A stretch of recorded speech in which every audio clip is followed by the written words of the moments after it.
Hello जनता की हाल चाल, welcome back to a new video.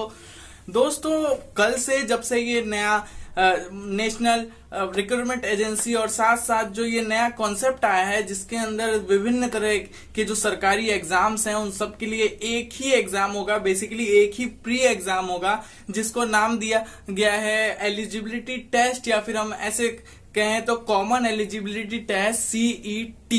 ठीक है, तो इससे रिलेटेड बहुत ज्यादा देश के अंदर दोस्तों कंफ्यूजन हो गया है। लोगों ने बहुत हवा बना दिया कि ये ऐसा है वैसा है। दोस्तों, कोई भी घबराने वाली चीज ये है ही नहीं। ये बहुत सिंपल सीधा सा लॉ है, बहुत इजी सी चीज है। और आज की इस वीडियो में मैं आपको इससे रिलेटेड सारे डिटेल्स बहुत इजी तरीके से समझा दूंगा, जिससे आपके मन से सारा जो भी इससे रिलेटेड कंफ्यूजन है वो चला जाने वाला है। तो दोस्तों, बने रहिए वीडियो के साथ।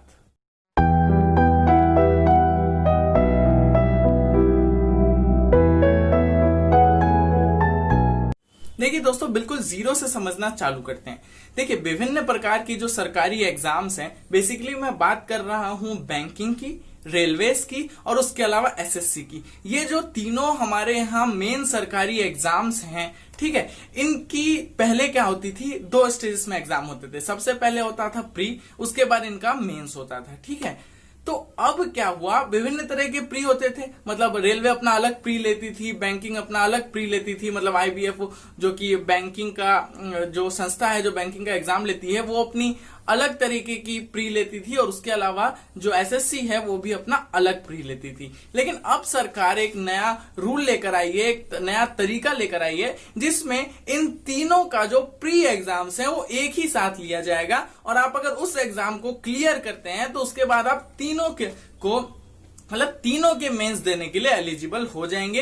अलग अलग आपको जाके किसी का भी प्री देने की कोई भी जरूरत नहीं है। तो इसका एक नाम दिया गया है जिसको सरकार कह रही है कॉमन एलिजिबिलिटी टेस्ट, यानी कि CET। ठीक है, अब पहले क्या होता था, ये तीनों जो सरकारी नौकरियां हैं, तीनों जो ऑर्गेनाइजेशंस हैं, तीनों प्री अपने अपने तरीके से कंडक्ट कराती थी। लेकिन अब जो है एक ही एजेंसी जिसका नाम रखा गया है NRA, नेशनल रिक्रूटमेंट एजेंसी, वही इन तीनों का प्री एग्जाम एक साथ लेगी और उसको पास करते ही आप तीनों के मेंस एग्जाम देने के लिए एलिजिबल हो जाएंगे। कुल मिला के अब आपको सबके अलग अलग प्री देने की जरूरत नहीं है। ठीक है, ये समझ में आया। अब इसके बारे में बात करते हैं कि एग्जाम कैसे कैसे होने वाला है। तो देखिए, मान लीजिए आपका जो ये एग्जाम होगा कॉमन एलिजिबिलिटी टेस्ट CET जो होगा, इसके अंदर आपके 200 में से, मान लीजिए 200 में से 150 नंबर आए। ठीक है, अब जो रेलवे जब रेलवे वैकेंसी निकालेगी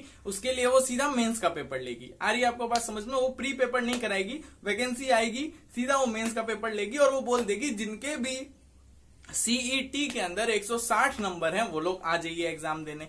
तो जिसके 150 वाले हैं वो जाएगा नहीं, जिसके 160 या वो चला जाएगा एग्जाम देने। वैसे ही मान लीजिए SSC ने निकाली कि जिसके 140 ही नंबर है वो आके एग्जाम दे दीजिए, तो जो 150 वाला है वो भी जाके एग्जाम दे देगा। इसी तरीके से बैंकिंग भी अपना कोई एक कट ऑफ निकालेगी, उस हिसाब से अगर आपके नंबर हैं CET के अंदर तो आप जाके उसका मेंस एग्जाम सीधा सीधा जाके दे पाएंगे। ठीक है, ये समझ में आया। ये मैंने आपको बता दिया कि एक्चुअली ये है क्या CET, और ये जो नया तरीके का जो एक ही एजेंसी तीनों का एग्जाम करा रही है, यानी कि जो नेशनल रिक्रूटमेंट एजेंसी है जो एक तरह से एग्जाम करा रही है, वो क्या चीज है। ठीक है, आपको ये समझ में आया। अब बात करते हैं ये कैसे कैसे लागू होने वाला है और क्या क्या इसकी क्राइटेरिया है। देखिए, 2020 में तो ये लागू नहीं हो रहा है। 2020 में अब बचा ही कितना टाइम है।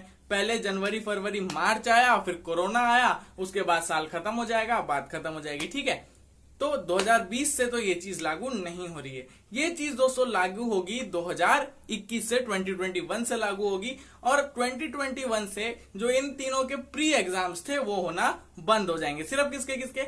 SSC के, बैंक के और साथ साथ रेलवेज के। इन तीनों के प्री एग्जाम्स होने बंद हो जाएंगे। एक ही टेस्ट होगा, एक ही एग्जाम होगा, जिसको हम बोलेंगे कॉमन एलिजिबिलिटी टेस्ट। अब दोस्तों कितनी बार आप ये कॉमन एलिजिबिलिटी टेस्ट दे सकते हैं? तो देखिए, साल में 2 बार इसके एग्जाम्स होंगे, साल में 2 बार इस चीज का एग्जाम लिया जाएगा, ठीक है। तो एक साल में 2 बार तो आप दे ही सकते हैं। आपके पास चांसेस जो है वो इन्फिनाइट नंबर के हैं। अगर पहले अटेम्प्ट में आपके कम नंबर रह गया तो आप दूसरा दीजिए, दूसरे में कम रह गया, चौथा दीजिए, 5वां दीजिए, 10वां दीजिए। जब तक आपकी उस जॉब को पाने की एज है, जब तक आप एज लिमिट में हैं, तब तक जो आपका ये एग्जाम है, जो सीईटी का एग्जाम है, ये आप दे सकते हैं। उसमें किसी भी तरह की आप लोगों के लिए रोक टोक नहीं होगी, ठीक है। अब जो सबसे मेन इस चीज के साथ दिक्कत है, देखिए, हर साल 2 बार ये एग्जाम कराएंगी, लेकिन वैकेंसीज तो हर साल आती नहीं है। 2 साल में आई, 3 साल में आई, 4 साल में आई, 5 साल में आई, क्या इस तरह से वैकेंसी आती है।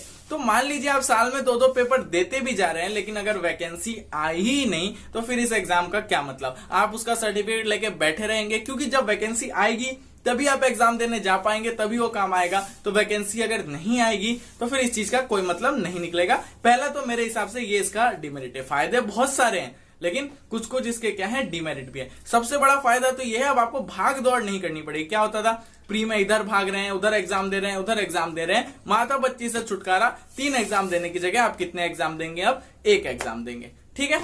अब दोस्तों इसके साथ जो दूसरा क्राइटेरिया है वो ये है कि जो डिफरेंट ये एजेंसीज है, मतलब एसएससी, बैंक और जो रेलवेज है, ये हर लेवल के लिए नौकरियां निकालती है। 10th पास के लिए भी निकालती है, 12th पास के लिए भी निकालती है और ग्रेजुएशन के लिए भी निकालती है, ठीक है। 10th और 12th के लिए छोटी जॉब्स होती हैं और ग्रेजुएशन के लिए Tier 1 Tier 2 की जॉब्स होती हैं, ठीक है। Tier 1 Tier 2 जॉब्स आप जानते ही क्या होता है। तो Tier 1 Tier 2 की जॉब्स हैं ग्रेजुएशन के लिए। तो अब सवाल ये उठता है कि क्या एक जो मैं ये एलिजिबिलिटी टेस्ट दूंगा, ठीक है, जो मैं एक एलिजिबिलिटी टेस्ट दूंगा, इससे क्या मैं तीनों टीयर के एग्जाम्स देने के लिए, मतलब 10th पास, 12th पास और ग्रेजुएशन पास की तीनों वैकेंसी देने के लिए मैं क्या एलिजिबल हूं? तो इसका जवाब है नहीं, आप एलिजिबल नहीं है।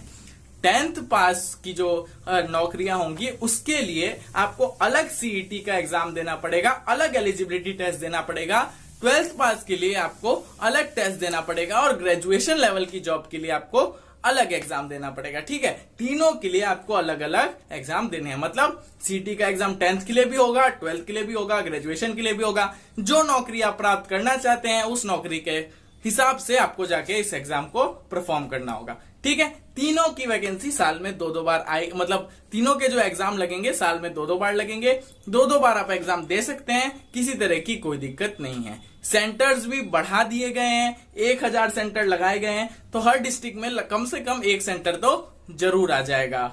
इसके अलावा दोस्तों जो सभी एग्जाम होंगे वो ऑनलाइन होंगे सारे, कोई भी एग्जाम ऑफलाइन नहीं होने वाला है। आपको कंप्यूटर सेंटर्स पे बुलाया जाएगा, आप वहां जाके एग्जाम देंगे। सभी एग्जाम ऑब्जेक्टिव होंगे, सब्जेक्टिव एग्जाम नहीं होगा। सारे एग्जाम आपको कैसे देने हैं, ऑब्जेक्टिव टाइप में देने हैं, ठीक है। और मेरे हिसाब से किस तरह का जो एग्जाम होगा वो किस तरह का होगा, जितने भी आपके सब्जेक्ट हैं, मतलब आपका मैथ्स होगा, इंग्लिश होगा, जीएस होगा, ये जितने भी आपके पास सब्जेक्ट होंगे सबको बराबर बराबर नंबर में डिवाइड करा दिया जाएगा। क्योंकि क्या होता है, रेलवे जो है वो साइंस ज्यादा मांगती है, ठीक है। उसके अलावा जो एसएससी है वो ज्यादा फोकस किस पे करती है, एसएससी ज्यादा फोकस करती है मैथ्स के ऊपर। और जो बैंकिंग है, बैंकिंग की इंग्लिश बहुत टफ होती है, बैंकिंग मांगती है अच्छी इंग्लिश, मैथ बैंकिंग कम मांगती है। थोड़ा उल्टा है मैं जानता हूं, बट यही रियलिटी है, ऐसा ही सिस्टम है, ठीक है। ये आपको समझ में आ गया। इसके अलावा दोस्तों इसके अंदर कोई भी परेशान होने वाली बात नहीं है। इससे फायदा क्या होने वाला है, फायदा तो एक होगा, प्री में आपको भागदौड़ कम करना पड़ेगा, ज्यादा आपको भागदौड़ करने की कोई जरूरत नहीं है।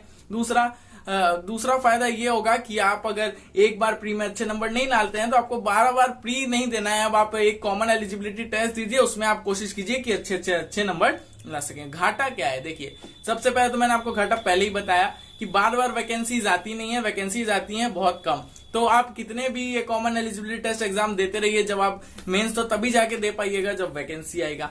दूसरा जो मेरे हिसाब से नुकसान है, यहां से प्री में तो भीड़ कम हो जाएगा लेकिन मेंस में भीड़ बढ़ेगी। क्यों?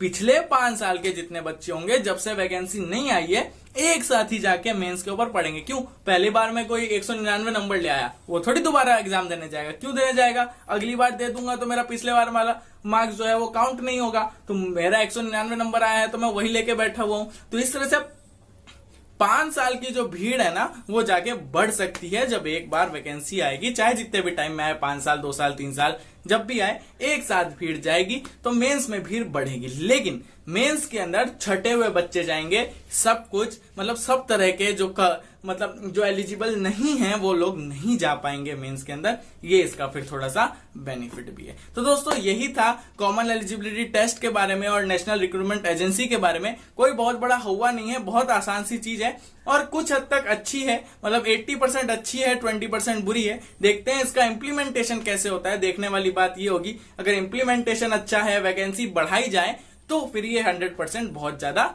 अच्छी चीज है। ठीक है, आशा करता हूं आप लोगों को ये सारी जानकारी अच्छी तरीके से समझ में आ गई होगी और आपके दिमाग से इन दोनों से रिलेटेड सारा जो कंफ्यूजन है वो हो गया होगा खत्म। मैं मिलता हूं आप लोगों से अगली वीडियो में। तब तक अगर आप लोग पहली बार चैनल पे आए हैं तो वीडियो को लाइक कीजिए, चैनल को सब्सक्राइब कीजिए और बेल आइकन को भी दबा दीजिएगा ताकि हर नोटिफिकेशन आपके पास सबसे पहले पहुंच सके। मैं मिलता हूं आप लोगों से अगली वीडियो में, तब तक के लिए जय हिंद, वंदे मातरम।